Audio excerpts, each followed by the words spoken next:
Hello, Guardians, and welcome to the new Collective Mind. I am your host, Celtic, accompanied by my co-hosts, Gimpy and Bilbo. Hello. Hi. Well, we decided we want to start up this podcast because, number one, we love Destiny. Number two, we love gaming as a whole. And number three, we just wanted to share our thoughts and concerns to the community. This episode is really just going to be an introduction, and we're all just really going to take time to discuss that about what Destiny has brought to our lives and, our favorite class and stuff. So, Bilbo, do you want to go first? Sure. So I originally got into Destiny a while back before when it was originally Destiny 1 was coming out. I had a small group of friends that we all decided that which class we were going to be, which faction we'd go with, and kind of how our entire little raid life would go out. I originally chose to go with the Warlock class, and I went along with the Dead Orbit faction to start off my Destiny career. So what were some things about the world that, Destiny brought to you in just a real sense, Destiny brought to me a sense of community, because you could go and run strikes with random players, make new friends, just building whole new relationships with people that you just meet, doing something you love doing. Bilbo, what was the first raid you ever completed? Vault of Glass.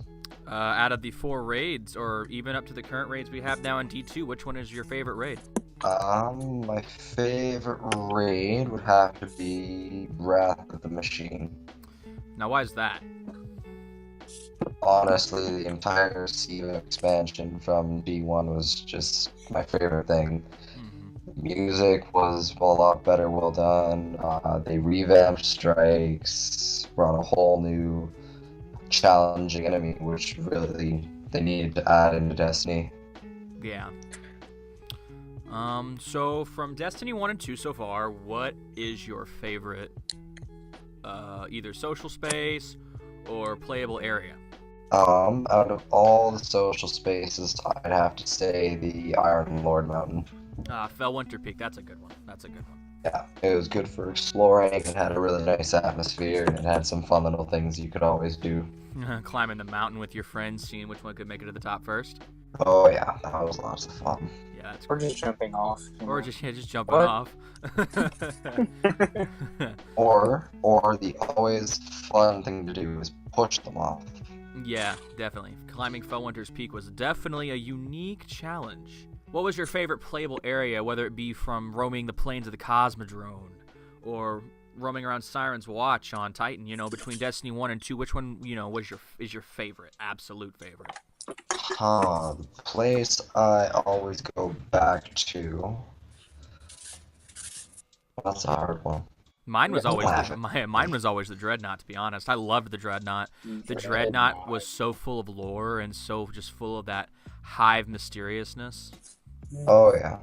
When it's go to go floor. Yeah. I guess following in the suite of mysteriousness would have to be the Dreaming City's opening area. Yeah, I think the Dreaming City was a really cool place for Bungie to let us go to because, we never knew where the Awoken really came from. We just knew they were on the asteroid belts. We always knew they were from the asteroid belts of the Reef. We never realized that the Dreaming City itself was, kind of like Mara Sov's sacred kingdom.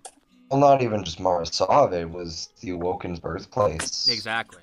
Yeah, so if you had to pick a variant of Super either from D1 or D2, which would be your favorite for your Warlock?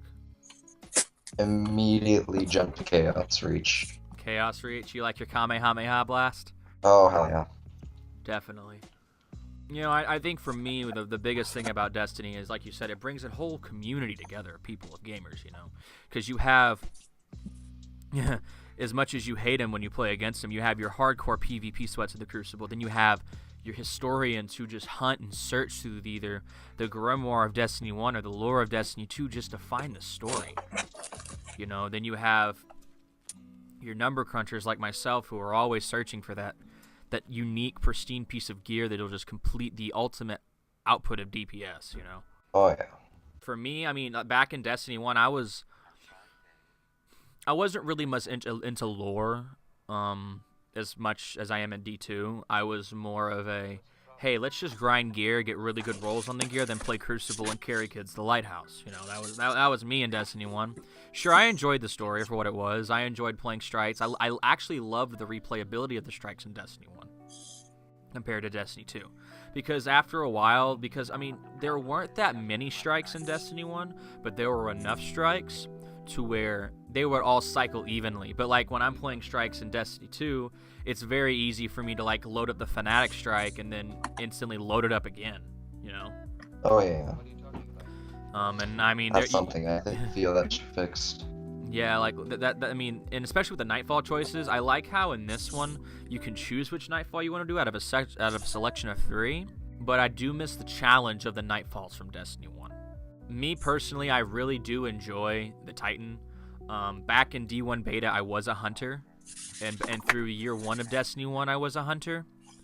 But then, yeah, but you know, for me, really, it was just, I noticed the hunter was more of a rogue player, and I've always been, if I play any type of, you know, universal shooter or RPG, I'm the healer, I'm the support, I like giving backup. And when I first played Titan and I first found out that I had this thing called a Ward of Dawn, it was literally a bubble that you cast that blocks damage and can buff teammates. I fell in love with the Titan. Sure, it was a weird transition because I was really used to the hunter armor and the hunter movesets and the hunter jump, but you know, after I really just got conformed to the Titan lifestyle, they would say, Titan gang, it really just became for me, all right, how can I support my team either doing strikes or, hey, how many hammers can I hit kids in the face with in the Crucible? You know, there's never enough hammers to go around. Well, I especially loved it when Taken King first dropped and they had that infinite hammer glitch going on. Because back how it used to work is when you threw a hammer, you could throw as many hammers as you wanted until the super bar went down. Because every time you threw it, you know how the meter bar went down slowly instead of it took a chunk off every time you threw a hammer. Yeah. And I remember being one of the kids that would exploit the crap out of that in the Crucible. You're a terrible person. I very much am a terrible person. At least you admit it. At least I admit it. But I think if I had to choose my current favorite subclass in Destiny 2 for my Titan, and it'd have to be Sentinel. And if I'm gonna choose a tree to run with Sentinel, I would run the tree of the Commander. Because, I mean, sure, being able to cast Ward of Dawn is nice, but they nerfed Ward of Dawn heavily with the way they try to do subclasses in this game. For me, I like using Code of the Commander because I like the detonator thing, like when you punch a guy in the face and it attaches a detonator to him, and literally it makes a bunch of other enemies around him explode. And when I cast my Sentinel Shield, I can either wing-ding kids in the face with it, or I can block incoming damage. Hold on, what did you just say? You can what? Kids in the face? I can wing-ding kids in the face, as in throw it like Captain America. Yeah. Well, there's the new meme. Wing-dinging kids in the face, yeah. I can wing-ding kids in the face. Yeah. You know... But Winding. I'm sorry. No, you're good. That's why we have you here, Gimpy, because you're the comedic relief. And while we're on the top of that, let's hear what Gimpy has to say about his favorite subclass. Yeah. You know what are Tanner? What kind of aspect do you bring to the team as a Destiny player? The distraction. Well, what class are you though? Lightning stick. So you're a definite huntard main. Yeah. You're a definite Yeah. huntard main. Yes, definitely. I like I think it's called the Ahrix staff, right? Yeah, it's I just like swinging it around because whenever you smack people in the face, it makes them all shiny and they go away. So. It's like the most beautiful illustration I think I've ever heard of an arc staff. I mean, I know when Destiny 2 first came out, you know, we had blade dancers, so we started calling the arc striders the pole dancers. because they had. Never mind. Never mind. I'm pretty sure that was only you. No, it wasn't only me, but hey, You it's called him whatever. We called him pole dancing. We called him pole dancing. Never yeah. heard that. Yeah. Yeah. But So Tanner, what has the world of Destiny brought to you? really, like, okay, so I'm not like a Destiny veteran. I did play D1, but I didn't really have like an emotional attachment to it like y'all. But I did play with some friends every now and then. But that was back whenever I was actually good. You were ever good? Good things fade away. It was. Oh. I thought they had to exist first to fade away. Oh my god, Oh my god. Are you sure But, it can be the comedic really, relief? what yeah, I know Frank was a smart aleck relief. I'm just kidding. But really, for me, like, I just thought it was really neat how like you could go into this game and basically see like the ideal like end of the world almost. You have these 3 different classes that basically would narrow down like which each person or like race of person would want to be. Like you have the Titan, which is like the heavy duty, like going into the fight, and you have the Warlock, which is like really it's like I wouldn't want to stay stuck up because that's not what Warlocks are. It just seemed like it, but the arcane wisdom and the space magic. Come on, yeah, you gotta love the very you gotta love the Warlocks and their space magic Johnson Nova dunks. Yeah. Hey, come on. I am an amazing Magic. slam dunker. Magic Johnson. I hate my life. Yeah, I agree with you, Tanner. I think it's just really cool that.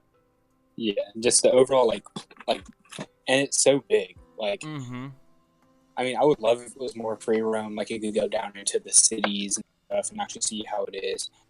But yeah, like as of right now, going to the different planets, that's like more than enough free room for me for right now. But yeah, like I was saying, also the hunter, he's just very cut and dry, like raw, like living off the streets, off of his own skill. Yeah. But yeah, just Destiny 2 would just be like, I just like how it's the ideal into the earth type thing.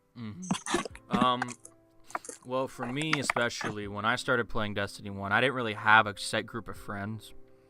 I was about 14 when Destiny 1 came out. And back then, I wasn't really into online gaming. Like, I played COD on my PS3, but I didn't really have that many friends because I would just literally go into lobbies and pub stomp. Pub stomp in lobbies. And then Destiny, Huh? You were the true lone wolf at the top. I was the true lone wolf at the top, you're right. Then Destiny came out, and I was like, this looks really cool because I got a very Firefly-ish vibe from Destiny, Firefly-ish? Yeah, like Firefly, it's a space western that came out in Fox back in the 2000s. It's really good. I recommend people watch it. It's got Nathan Fillion, and some of that's actually some of the voice actors that are voice characters in Destiny. All-time favorite is Drifter. Yeah. I think if I had to choose a character that was my all-time favorite that we've met, I mean, I have to go with Shaxx, man. Shaxx is one of my favorites. I love Shaxx. Like, the man just... there's like a part of me that lives inside Shaxx because Shaxx is just such a wide. I'm sorry, but like a part of me just lives inside Shaxx. Well, it's like I have this my god! Oh no! But like, you know what I'm saying though? Like Shaxx, he's like this big, bolsterous dude who just yells for fun at people competing in the Crucible. And like, he's your spirit animal. Thank you. Shaxx is my spirit animal. That's who Shaxx is. I'm happy nobody heard that. You're gonna find out in the video. If I need to, I'll edit it out. No, all I said was at least he knows he's a scream.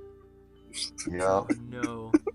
But no, Tanner, if you had to pick a character, from Destiny, from 1 or 2 that you've met, who would it be? Honestly, like, I'm really like, I'm kind of torn between Banshee and Tess. That's really Tess Everest? Yes, What? she's okay. I'd like to hear your reasoning. I want to hear this reasoning. So, Tess to me is it's kind of funny because she reminds me of so much like a person that really doesn't give a crap. Like, Franklin. She's gotta make that sale. Yeah, like she's like the number one. She's goals. Like I want to go to school for marketing. So salesperson goals. Salesperson goals. Tessa's over here, just getting like all the microtransactions. Yeah. She goes, man, are you just gonna buy it? I know you're going to, but I just have to ask. Like, you suck. So okay, I want to hear the decisive reasoning on Banshee now.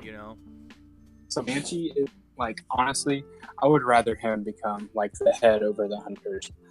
Just like, I feel like he would be just like right up under Kate. You know what I mean? Well, like just his knowledge over weapons and all that. Like he just seems like he would be like that raw, like hard-hearted. I just want to say something. I feel like Banshee is like this super secretive character who's just lived like 100 different lives, and he's just hiding 44 different all lives. of it. He's only lived 44 that he's known. Oh, true. You're right. Well, We can always now that we're on the another podcast, but yeah, they that's a quite subject for a way another podcast.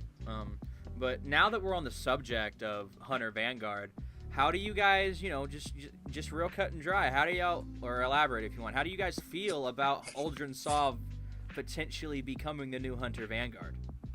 I didn't pull the trigger enough. What?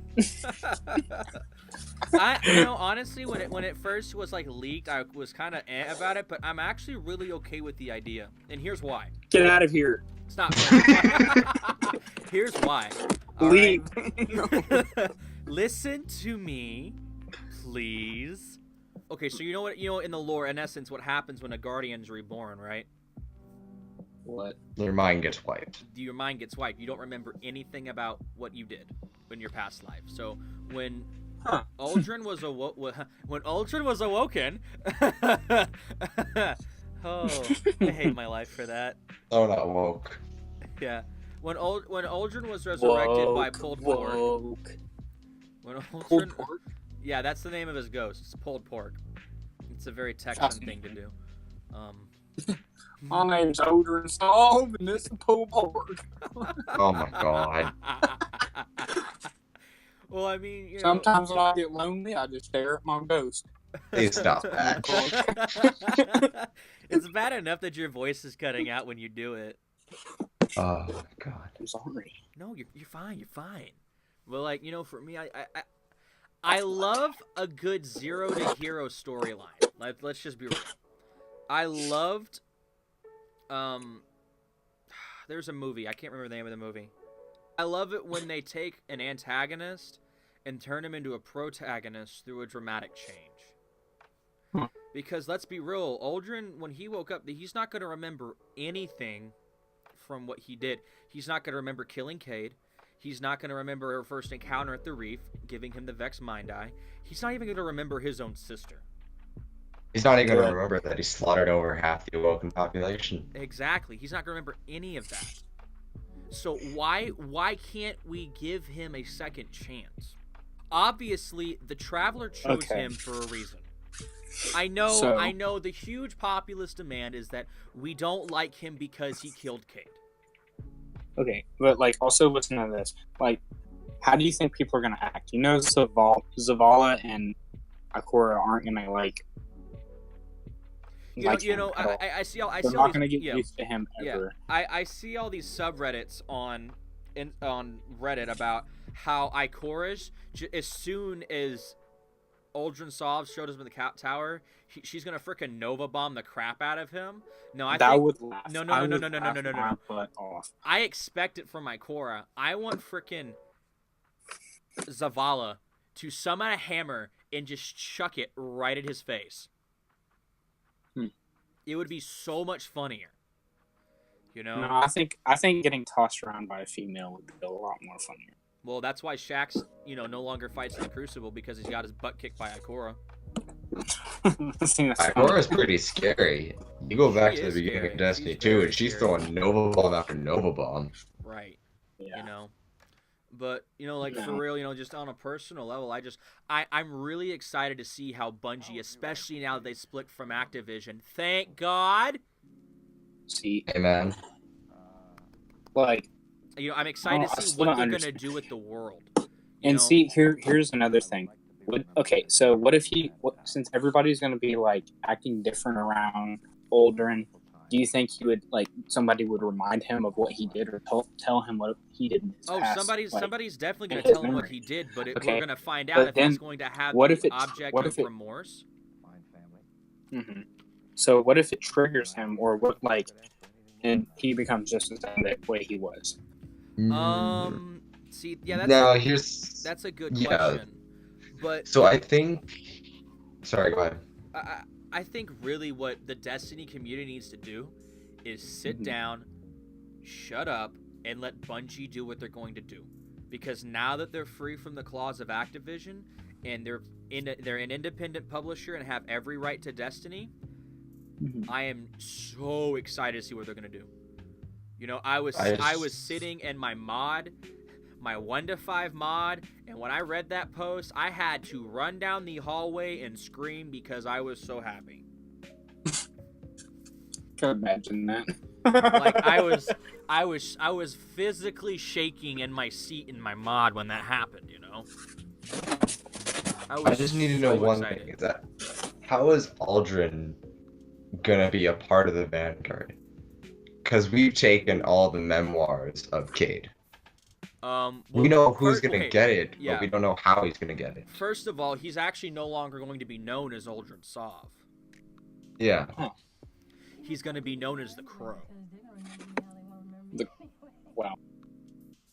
No, legit. Which is the Crow. I haven't found any lore as to how he got that name yet. But we know he has it through the lore. Yeah. Because he just picks it. He just picks food off the ground and eats it. Like French fries from McDonald's. Oh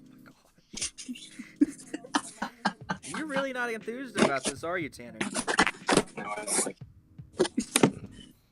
Okay, it's new like question. A gay cousin. Just uncomfortable around him. Oh my gosh. Biggest question ever, though. Is he going to actually be reborn as a hunter, or as a different one? Obviously, he's going to be a hunter.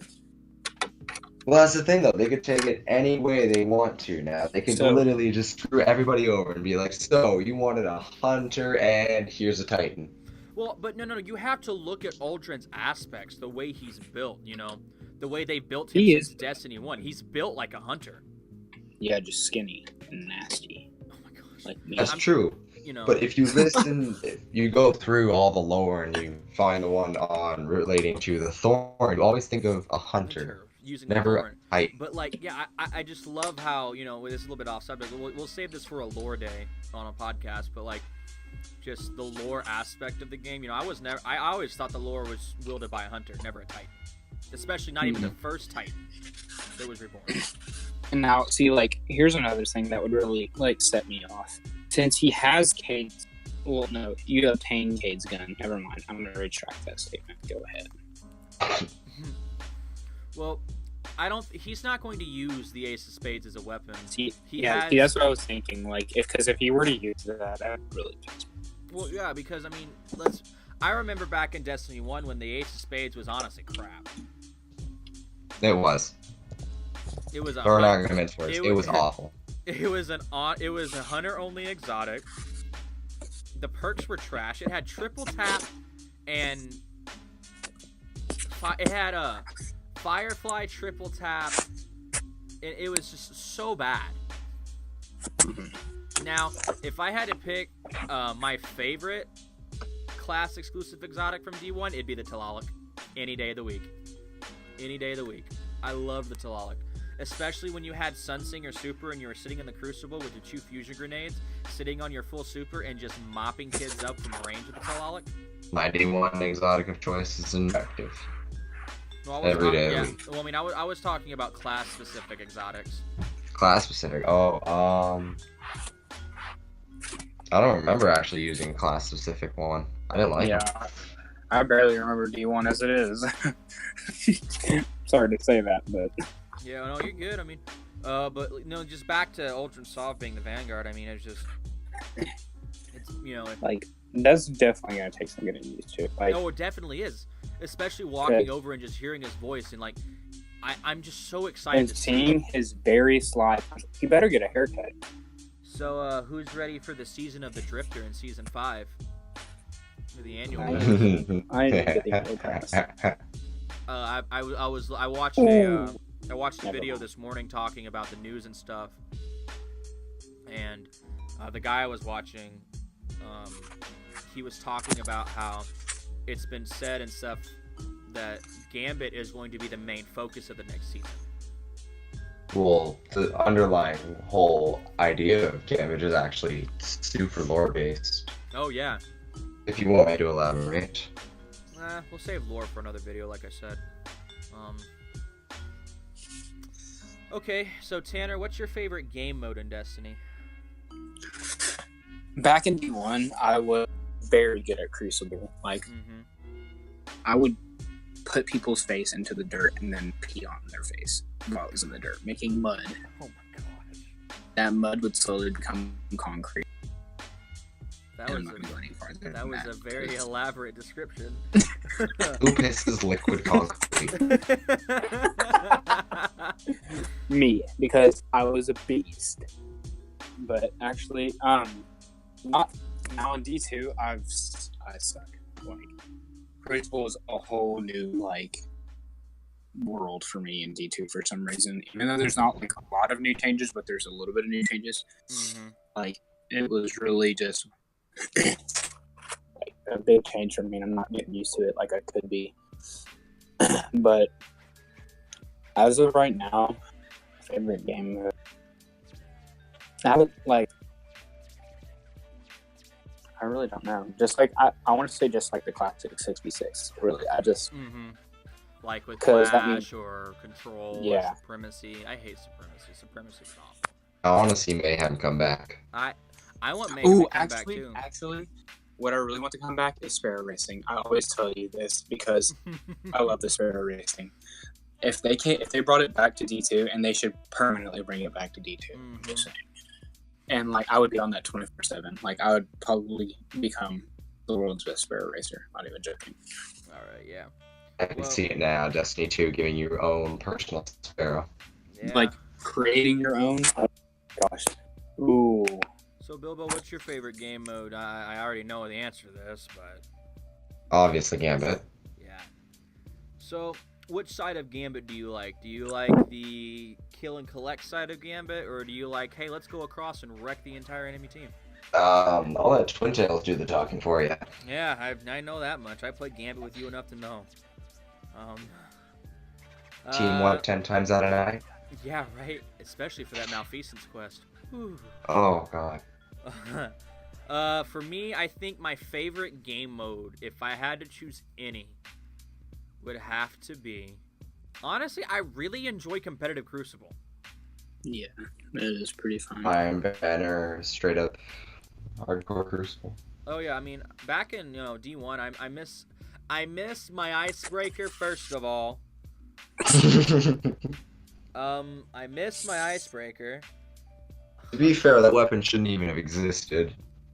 What do you mean it shouldn't even have existed? It was a prototype. And it still worked. It did the job. I got headshots. You're lucky it didn't blow up in your face.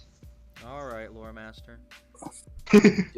Okay, so I just looked up a few... I'm sorry, it's off topic, but yeah. I just looked up some ideas about who would replace Cade. Okay, let's hear him. And on a Bray. No. I can see it. I can see that too. And there's this other guy. I don't remember either of these two guys. Eris Morn looks like a baddie. I'm just saying he He would make She? it like super dark. She. She. She? He looks like a he in this picture. Sorry, but That's pretty sure you have a 2019. penis. Her Oh my rock shelter gosh. sit on Kate's map. Get your rock But off my map. yeah, and the Shiro 4. Shiro 4 is dead, actually. Really? And Eris more up to date is MIA. MIA. And See, look. So they said on here it says it was introduced with Rise of Iron expansion. He's likely the best fit for the Hunter Vanguard role as he has no prior commitments and is already allied with the Vanguard. well, His he closeness to Cade you know may the serve as lore good motivation. behind Shiro 4, right? He was best friends with Andal Brask, who was the Hunter Vanguard before Cade, and Cade. Mm-hmm. I wonder if there was like a secret team of all the hunters comprised in the Vanguard. Well, that's the thing. When Andal Brask took the role as Hunter Vanguard, Cade got really stale with their friendship because Cade wanted to go do all this fun, adventurous stuff, and Andal had to assume responsibility. Kind of like when you're going junior to senior year in high school, and one of your best friends who's a senior leaves, and your relationship kind of flakes off because they're under the stress of college, and you're just trying to have fun as a senior. Did you have a bad time in high school? No, I don't really have a bad time in high school. Oh boy, that's a topic. That is a topic for another video. Like, dude, you don't even know. Oh boy. Where'd that even come from? I don't even know. I'm sorry, I'm just hearing all this bad stuff about high school, and I'm just like, do you need a hug? I feel like you're hinting at something. No, I know it was like a very elaborate way. It was a very elaborate way to say it. Slight kiss on the forehead. Wait, what did you what is this? Oh yeah. Oh no. But yeah, I mean, just a peck. Oh my. Oh, the emotional pain. Oh yeah, but you know. Not even cold, but fix it.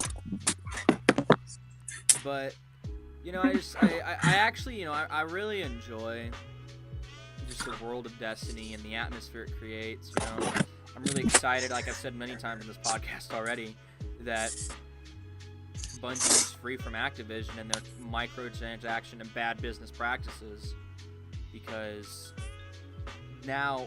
what happened with Forsaken is Activision was like, all right, Bungie, you do your thing, and Forsaken was such a good expansion.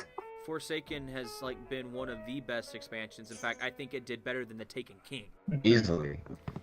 The Taken King was by far. It was amazing expansion, but they didn't go in depth enough. You wouldn't see enough cutscenes. You wouldn't see enough backstory. And hey, maybe now that frickin' Bungie and Activision have split, we can get frickin' rid of the Silent Guardian, and our Guardian might talk again. Like, gosh. Dude. I get so tired of just listening to my ghost answer everything for me. You know? Yeah, for like. There's not even a good ghost voice. Mm-hmm. He sounds very feminine. He's like, yeah, Guardian. Oh my god. 9 times out of 10, he talks with the glitches in his voice, always like, and then he speaks. Dude, I freaking miss Dinklebot from D1. Hint, nudge, nudge, Bungie. Yeah, hinge, nudge, nudge, Bungie. Do your thing. We have any other topics we want to cover before we decide to wrap this up? Oh, yeah, I got it. Guys, we're planning to do this podcast like consecutively. We're probably going to try to upload weekly or bi-weekly. Depends on our schedule and how much we can get together and, stuff like that. So just be on the lookout. Every Friday or Saturday? Every Friday or Saturday, we'll record, and I'll probably try to release it on a Monday or Tuesday. Our Instagram page? Oh, yeah. If you want to keep up with us and follow us on Instagram, it is TSV Podcast. That is the link but that is the username for our Instagram. So just go up and give us a follow. Also, I'm going to be uploading this to the YouTube. It's the Schmexy Vexican Podcast YouTube page, where if you want to subscribe there, that'd be great. Just help us out. And there's also a Facebook page that I'll keep everybody updated on like people we'll have on the podcast and what we'll be talking about. And honestly, if you guys have anything y'all want to suggest for us to just talk about in the next podcast, just hit us up. Leave a comment. We want you guys to be involved. We want to discuss topics you want us to talk about. But also, I know in the future, Overwatch League is starting up. Whoop whoop. And then we'll be covering Overwatch or at least I'll be covering some spectrums of Overwatch League. I don't know about these plebs. I'll be bringing up Anthem left and right. Oh yeah, we could definitely talk about Anthem. I'm actually really excited for Anthem. We'll talk about that. We'll talk about first impressions of that when it comes out. This is not. It seems like this is a Destiny-oriented podcast, but this is really just a gamer-oriented podcast. So I know when Kingdom Hearts 3 drops, I'm definitely going to be sharing that because I've been waiting for that game forever. He's gonna be ditching us all too for weeks and months. Honestly. Shut up, Bilbo. Well, see, here's the thing with Franklin and Kingdom Hearts. It's gonna be an emotional battle for Franklin. It is going to be a big emotional battle for me. You won't hear him because he will mute his mic because he'll be crying. Dude, I've been waiting for this game. I've been playing Kingdom Hearts since 2000, since it came out, and I'm super excited. Since it came out in 2000, were you born? Stop! It came out in 2002. All right. It came out in 2002. I was playing video games by the age of 3. Nice. Yeah. You know what I was doing at the age of 3? Taking naps. All right, guys. Like I said, if y'all have anything y'all want to discuss, just leave it down in the comment section below. This has been Celtic and Bilbo and Gimpy with the Schmexy Vexen podcast. We'll see you guys in the next one. Bye. Bye-bye. See you.